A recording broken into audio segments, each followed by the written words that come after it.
I know. Okay. Hey guys, it's Baby Lee here. This is the second episode of Real Talk with Baby Lee.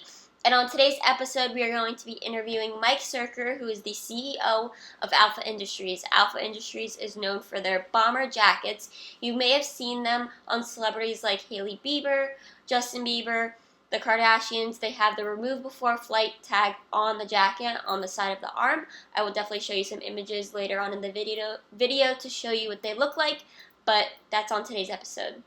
Just talking about yourself, where you're from, what's your story, how did you start with Alpha, all that kind of stuff. I mean, I know a little bit about, for those who don't know, like, who is Mike?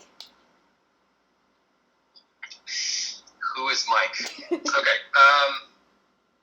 Well, I mean, I'm born and bred in Northern Virginia, just outside of Washington, D.C. My family located here because my family business is Alpha Industries, and we were a government contractor. And we made all the bomber jackets and field coats and parkas for the U.S. military and all the various branches. And so it was strategic to be based near the Pentagon to bid contracts. So family settled here in like the late 70s, and I grew up in the area. I had interests in baseball and skiing and snowboarding, and loved to go to the beach, and I guess girls. And like, fashion and all that kind of stuff. So like, what was like, okay, so you say you were interested in like baseball, like typical boy stuff. So like, what was like the turning point for you to be like, well, like you could continue into the question, but another thing to keep in mind is like, what was the turning point for you to be like, okay, like, maybe I do want to do this? Yeah, that's a really good question. I always liked fashion. I definitely took interest in what I was wearing and thought of it as some form of self-expression growing up. And I, would spend whatever money I would earn most of the time on fashion and, if not CDs and music. Yeah. And I didn't really think about it professionally until I got into college. And, it's not until that point in your life do you really start thinking about your professional career beyond school. And about it a little bit. I decided not to take any sort of education on it at that time. I was going to the University of Delaware, and I got a history degree, and I just did something that I enjoyed, and I knew I could do well in school with. And then when I finished Delaware, I moved home, and I thought about all the different avenues, and I spoke to my father about what it would be like if I wanted to come into the company or work in the company. And my dad said that it was a good idea, but he insisted that I go work outside the company for a few years to build some experience and get to know people and get kind of a point of view on how a company should operate. And so I moved up to New York City, and I lived in New York for about 3 or 4 years. When I was in New York, I found it really difficult to get a job. Fashion, it's just they want experience or they want something or other. So I decided to go to Fashion Institute of Technology, FIT, and I got a degree there in fashion merchandising, the business side, and really I used that as kind of like a stepping stone just to open doors. Used the career services out of FIT that was probably the most valuable thing I got out of FIT. And I'm sure that the education in the design school or people who really take it more seriously are gonna, it's probably a great education and a wonderful thing. But for me, since I was coming out already with a bachelor's degree, I really just used it as a means to an end and to get a job.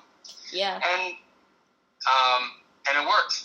I started getting connected into certain companies in New York, and what it did was it got me entrance into certain buildings in the garment district in New York City, and have a meeting, an interview or something with one company, and I kept with me a bunch of printed resumes, and I would just kind of go to every showroom that I was interested in what the products were, and I would drop a resume at the desk.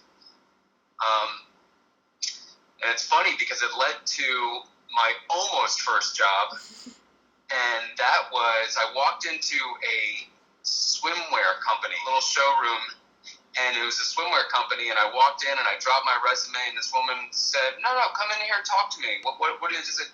I said, I'm looking for a job, all this different kind of stuff, and she said, well, we're actually looking for an assistant, and your primary job would be, so it was a women's or young, ladies' bikinis and swimsuits and all that kind of stuff, and my primary job would be managing the models and the photo shoots, which happened in the back room of this office.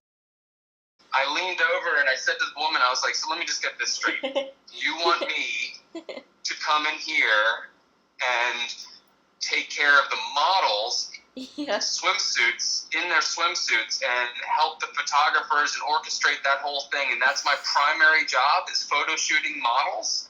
And she said, yes. And I said, I can do that. And so I left. I remember leaving that meeting and calling my friends or texting my buddies and just saying, this is unbelievable, you're not going to believe it, I'm now going to be the assistant to this, and I'm going to be hanging out with swimsuit models the whole time, and it's going to be incredible, and like this decision to like come to New York has been perfect. And then of course I got a phone call a couple days later from the woman, and she said, sorry, corporate didn't approve the assistant role. So it was, that's why I said it was my almost first job, and it was almost incredible, but it's a better story. Yeah.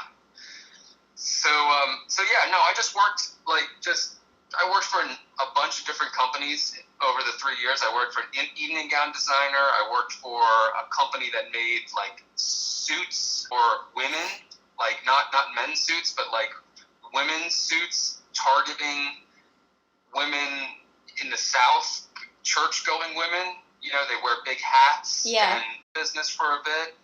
I worked for a very large accessories company.